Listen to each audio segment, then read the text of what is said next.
When you think of the American bullfrog, you imagine the warm, murky edges of a pond with thick cattails, floating lily pads, and still water humming with summer life. That's exactly what we're going to be displaying today using this 40-gallon Thrive vivarium. My plan is to convert it from an empty shell to a pond-side environment suitable for my pair of American bullfrogs. The pond will have a full operational waterfall, a pond reservoir, tree-like structures that I'm extremely proud of, and of course, lots of vegetation.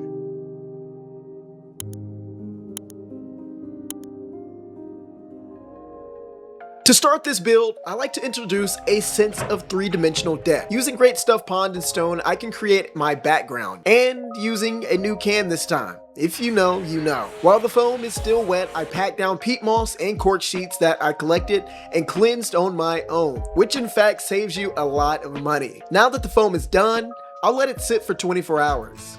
While we wait on the foam to cure, I always like to take you guys inside the environment the animals I'm building for are from. In this case, the American bullfrog, Lithobatus catisbindianus, however you pronounce that. These guys, as their name alludes to, is from the United States of America. It's actually pretty enjoyable to say that because a lot of the animals in the pet trade are all exotic, but not the bullfrog. Also, side note, I got these guys by accident. A friend of mine got a shipment of fish to her job, and within that shipment was tadpole bullfrogs. Her boss asked if she wanted to keep them. She said yes, with intentions of giving them away to a good home, which is how they got here to me. Now, these guys are native to eastern and central United States. They thrive in freshwater ecosystems and enjoy still or slow-moving shallow water.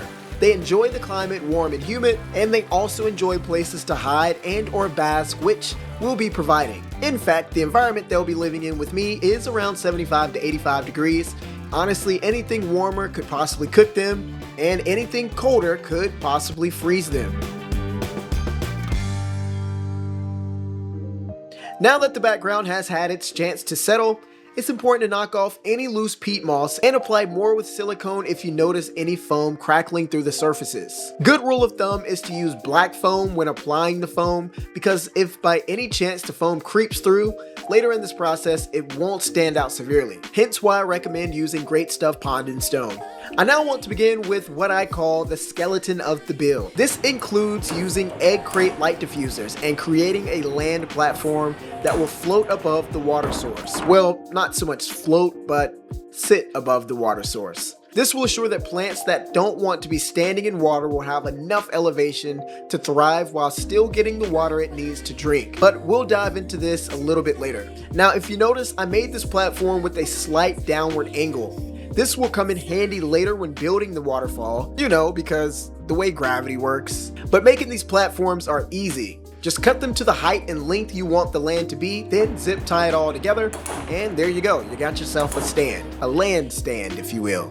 Now, to assure no substrate gets in the water later, I apply geotextile drainage fabric to the top and window screen to the sides. This works like a charm. Now, with my main land source cut into place, I played around with how I wanted my waterfall to be. This later changed, but I'll explain more once we get the final scape built. Adding in filter sponge, you can create false bottoms, which will allow you to have more land opportunities in areas that can be a little bit more saturated with water.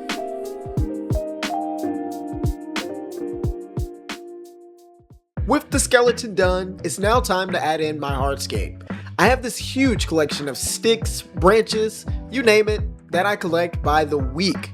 Whenever I'm out driving or on a walk, I get inspiration and just pick things up and just save it for whenever I can get around to it.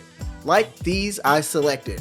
I really enjoyed this branch due to the many twigs and such kind of pointing out of it. It has a lot of definition and character and texture, and so I like it. I knew that it would look well with a lot of moss, which we'll be adding later. I also love this piece because it mimics a tree. And during the final phase, trust me, it does not disappoint. It's always important to clean everything that you put inside your setup, especially when dealing with water and aquatic animals. Animals like frogs are permeable, simply meaning they can absorb things from their environment. So it's extremely important to not invite chemicals or other pathogens into its new home. Remember, your animals are trusting you to treat them right. It's now time to add in our substrate and rocks. I'm using smashed up rocks I got down by a local river, and I'm also using pea gravel. I also would be remiss if I forgot to add in the aquatic marbles. I like adding these in the water part as it appears as if they've been sitting underwater for years and have smoothed over. If you ever explored a dried up creek, then you know what I'm talking about. Before I move forward, I wanted to add in the water just to see where the water line would be, which is important for plant placement. I also wanted to test out the waterfall, which was unfortunately our first and only hiccup in this build.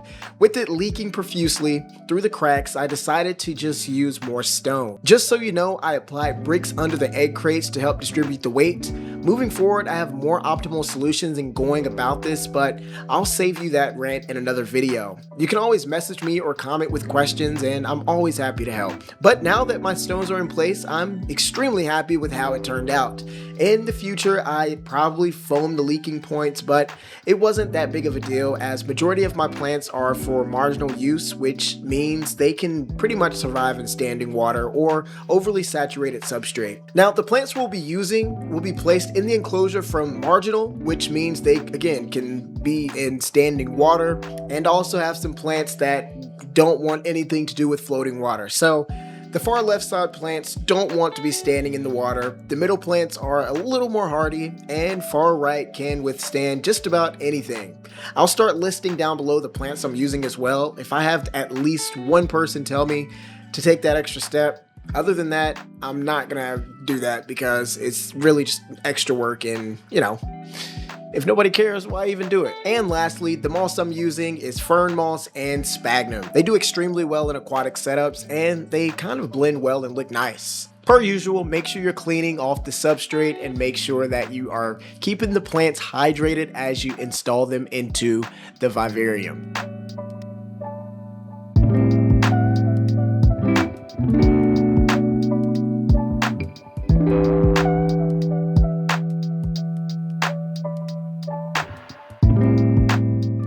After one last water change and a check of the waterfall again, the enclosure was one step closer to completion.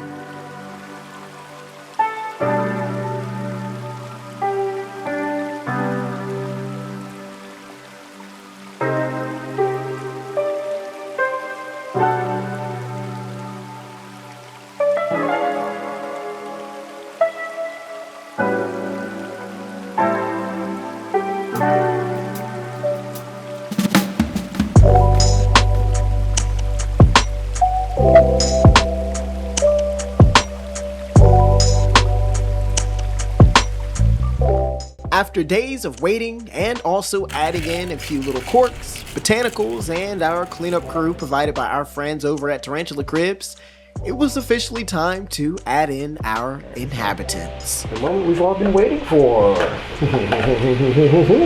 There are 2 American bullfrogs in here. These things are fast and can jump, just like that gone. Jeez, look at the hops. Oh man, check that.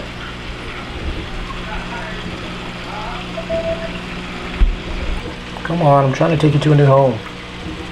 Check it out. Oh! Come back. I really love their underbellies. Yeah. Look at that.